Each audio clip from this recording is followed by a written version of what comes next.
అందరికీ హాయ్. ఈ వీడియోలో నేను నా మార్నింగ్ రొటీన్ని షేర్ చేస్తున్నాను. నేను నైటే కిచెన్ మొత్తం నీట్‌గా ఇలా క్లీన్ చేసి పెట్టుకున్నాను చూడండి. షింక్ క్లీన్‌గా ఉంది. అలాగే స్టవ్, కౌంటర్ టాప్ అన్నీ నీట్‌గా క్లీన్ చేసి పెట్టుకున్నాను. ఇలా మనం నైటే కిచెన్ మొత్తం క్లీన్ చేసి పెట్టుకున్నట్టయితే ఉదయాన్నే హడావిడి లేకుండా ఈజీగా పనులు చేసుకోవచ్చనమాట. వీడియో లాస్ట్ వరకు చూడండి. మీకు ఈ వీడియో ఖచ్చితంగా నచ్చుతుంది. ఇంకా నా మార్నింగ్ రొటీన్ వ్లాగ్ అయితే స్టార్ట్ చేసేద్దాం. ఇక్కడైతే నేను కాఫీ చేస్తున్నాను. కాఫీ అంటే గుర్తొచ్చింది. నాకు ఒక భయంకరమైన మంచి అలవాటు ఉంది.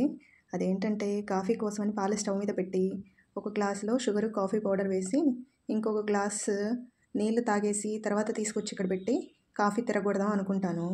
అయితే నీళ్లు తాగదామని గ్లాస్ తీసుకెళ్ళి నీళ్లు పట్టుకుంటున్నప్పుడే పాలు పొంగు రావటం, ఆ నీళ్లు పట్టిన గ్లాస్ తీసుకెళ్ళి ఆ స్టవ్ పక్కనే పెట్టి ఆ పొంగొచ్చిన పాలని స్టవ్ కూడా బంద్ చేయకుండా తీసుకెళ్ళి ఆ నీళ్లు ఉన్న గ్లాసులో పోయటం, ఆ గ్లాస్ నీళ్ళల్లో ఆ పాలు పడుతూనే చల్లగా అయిపోవటం, అసలు ఆ పాలు ఏం చేయాలో తెలియక దాని గురించి ఒక అరగంట ఆలోచిస్తూ పొద్దున్నే టైం వేస్ట్ చేసుకోవటం. మళ్ళీ ఇంకొక భయంకరమైన మంచి అలవాటు ఏంటంటే ఆలోచిస్తూ ఉంటే ఆ పాలు ఎక్కడ విరిగిపోతాయో అని తీసుకెళ్ళి ఫ్రిడ్జ్లో పెట్టి దాని గురించి ఇంకొక గంట ఆలోచించడం. అయ్యో, ఇలాంటి మంచి అలవాటు నాకేనా, మీకు ఎవరికైనా ఉందా? కామెంట్ చేసేయండి. రోజులో 2 సార్లు కాఫీ చేస్తే కనీసం ఒక్కసారైనా చేస్తానండి ఈ పని నేను.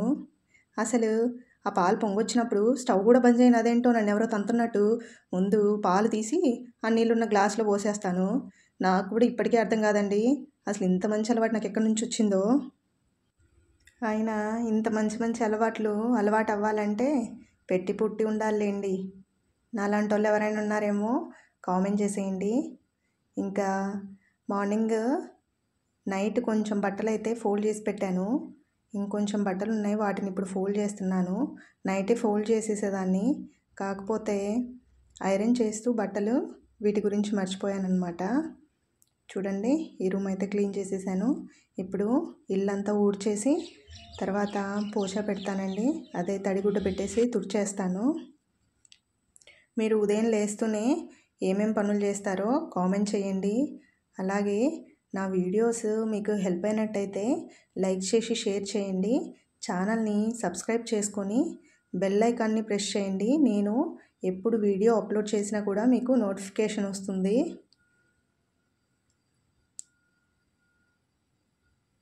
ఇంకా మీకు ఎలాంటి వీడియోస్ కావాలో కామెంట్ చేయండి. అలాంటి వీడియోస్ చేయడానికి నేను తప్పకుండా ట్రై చేస్తాను. ఇల్లు ఊడవటం అయితే కంప్లీట్ అయింది. ఇప్పుడు బయట బాల్కనీ లాగా ఉంది కదండి, అక్కడైతే కొంచెం నీళ్లు పోసి వైపర్తోని క్లీన్ చేసేస్తాను. తర్వాత ఇల్లంతా ఇంకా తడిగుడ్డ పెట్టేస్తాను. బకెట్లోకి కొంచెం నీళ్ళు తీసుకొని అందులో లైజాల్ వేస్తున్నాను. రోజు లైజాల్తో క్లీన్ చేయను, వీక్లీ 2-3 టైమ్స్ ఇలా లైజాల్తో క్లీన్ చేస్తాను. ఇంకా మిగతా రోజులు మాత్రం సాల్ట్ వేసి క్లీన్ చేస్తాను. ఈ పనులన్నీ కంప్లీట్ అయ్యే వరకు పిల్లల్ని లేపనండి. నేనే ముందు ఈ పనులన్నీ కంప్లీట్ చేసుకున్న తర్వాత పిల్లల్ని లేపుతాను. ఒకవేళ పిల్లలు ముందు లేచినట్టయితే ఈ పనులన్నీ అవ్వవు. అసలు ఇద్దరు అటు ఇటు తిరుగుతూ డిస్టర్బ్ చేస్తూనే ఉంటారు. అలాగే స్కూల్కి కూడా లేట్ అవ్వకుండా ఉండాలంటే వాళ్ళు లేయకముందే నేను ఈ పనులన్నీ చేసేసుకోవాలి. ఇప్పుడైతే టైము మార్నింగ్ 6 అయినట్టుంది. నేను 4:35కి లేచాను. తుడవటం కంప్లీట్ అయిపోయాక బ్రేక్ఫాస్ట్ ప్రిపేర్ చేస్తున్నానండి. బ్రేక్ఫాస్ట్కి పోహా చేస్తున్నాను. ఇది మహారాష్ట్ర వాళ్ళు ఎక్కువగా చేస్తారండి. ఈ స్టైల్లో ఎక్కువగా మహారాష్ట్ర వాళ్ళే చేస్తారనమాట. ఇలాగా మూంగ్ఫలి వేరుశనగ పప్పులు అలా వేసి వాళ్ళే చేస్తారు. చాలా బాగుంటుంది. సింపుల్గా 10 నిమిషాల్లో అయిపోతుందండి. ఒకసారి ట్రై చేయండి. ముందైతే పోపు వేసుకొని ఉల్లిపాయలు అందులో వేయించేసుకున్న తర్వాత ఇందులో పోహానైతే కొంచెం ఒకసారి కడిగేసి కొంచెం నీళ్లు పట్టి ఒక 2 నిమిషాలు ఉంచానండి. తర్వాత వాటిని నీళ్ళన్నీ పిండేసి ఇంకా తిరుగుమాతలు అయితే వేసేసాను. టేస్ట్ చాలా బాగుంటుంది, ట్రై చేయండి. ఇంకా బాబు ఫ్రూట్ బాక్స్ అని చెప్పి ఇక్కడ మ్యాంగో కట్ చేస్తున్నాను. మ్యాంగోస్ ఇక్కడ వస్తున్నాయి కానీ అండి అస్సలు టేస్టే ఉండట్లేదు. పిల్లలు ఏదో ఒకటి ఫ్రూట్ ఖచ్చితంగా పెట్టాలి కాబట్టి పెడుతున్నాము. వాళ్ళు ఎలా తింటున్నారో తెలియదు కానీ ఎంత పుల్లగా ఉందో అసలు ఈ మ్యాంగో అయితే. కాకపోతే రోజు ఒకటే పెట్టలేం కదా, అందుకని చెప్పి ఇలా ఏదో ఒకటి పెట్టాల్సి వస్తుంది. వాటర్ మిల్లన్ అలాంటివి పెట్టలేమండి, అవైతే వాటర్ అంతా బయటకు వచ్చేస్తాయి కదా పిల్లలు తినే టైంకే. చూడండి ఇక్కడైతే లంచ్ బాక్స్ కోసం పోహా పెట్టేశాను, అలాగే ఫ్రూట్ బాక్స్ ఇవి రెండు పక్కన పెట్టేసి బాబుని లేపి బ్రష్ స్నానం అన్నీ చేపించేసాను. ఇవి చూడండి బట్టలు నేను నైటే ఐరన్ చేసి పెట్టేసుకున్నాను అనమాట. ఇప్పుడైతే వాడు స్నానం చేసి తయారయ్యి తినేశాడు, వెళ్తున్నాడు స్కూల్కి. ఐరన్ చేసింది వేరేది, ఇక్కడ వేసింది వేరేది అనుకుంటున్నారా? ఐరన్ చేసిన డ్రెస్ నిన్నటిది, ఈరోజు వైట్ డ్రెస్ ఇది కూడా ముందే ఐరన్ చేసి పెట్టేశాను. వాడు వెళ్ళిపోయాక ఇంకా కిచెన్లో ఉన్న అంట్లయితే క్లీన్ చేసేసి తర్వాత నేను వెళ్ళి స్నానం చేస్తానండి.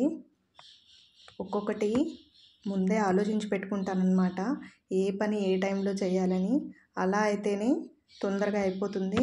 లేదంటే ముందు ఈ పని చేద్దాం ఆ పని చేద్దాం అని చెప్పి ఏ పని చేయకుండా హడావిడి అయిపోతుంది ఉదయాన్నే. మా బాబు స్కూల్కి నేను చెప్పాను కదండి, ఇంతకుముందు అయితే 7కి ఉండేది, ఇప్పుడైతే 6:30కే వెళ్ళిపోవాలన్నమాట. అందుకని చెప్పేసి ముందే ప్లాన్ చేసుకుంటాను ఏ పని ఎప్పుడు చేయాలని చెప్పి, లేదంటే అస్సలు అవ్వదు. నా మార్నింగ్ రొటీన్ ఈ వ్లాగ్లో అయితే ఆల్మోస్ట్ చూపించేశాను. మీరు మీ పనుల్ని ఎలా ప్లాన్ చేసుకుంటారో కామెంట్ చేయండి. అలాగే ఈ వీడియో మీకు కొంచెమైనా ఉపయోగపడినట్టయితే మర్చిపోకుండా ఛానల్ని సబ్స్క్రైబ్ చేసుకొని వీడియోని లైక్ చేసి షేర్ చేయండి.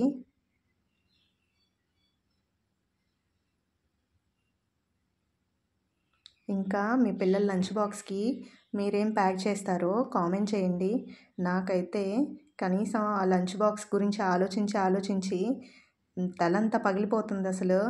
బ్రెడ్ తినకూడదు, మైదా తినకూడదు, సూజీ రవ్వ వాడకూడదు, ఏంటోనండి హెల్దీ ఫుడ్ అంటారు, ఎక్కడి నుంచి తేవాలో ఏమో ఆ హెల్దీ ఫుడ్ నాకైతే అర్థమవ్వదు.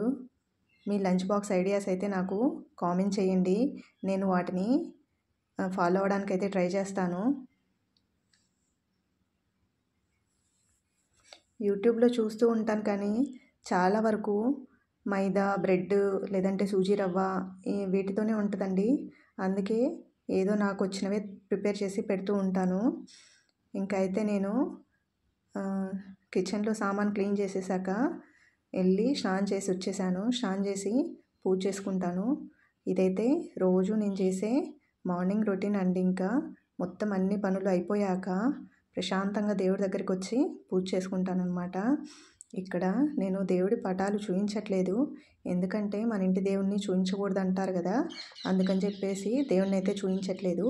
కాకపోతే నేను పూజ ఎలా చేసుకుంటాను అనేది సింపుల్గా చూపిస్తున్నాను అనమాట. అలాగే రోజు భగవద్గీత అయితే చదువుతానండి. ఎంత టైం కుదరకపోయినా కనీసం 1-2 శ్లోకాలైనా రోజు చదువుకుంటాను, మనసు ప్రశాంతంగా అనిపిస్తుంది. ఇంతటితో బ్లాగ్ కంప్లీట్ అయిందండి. మరొక వీడియోతో మళ్ళీ కలుద్దాం. బాయ్.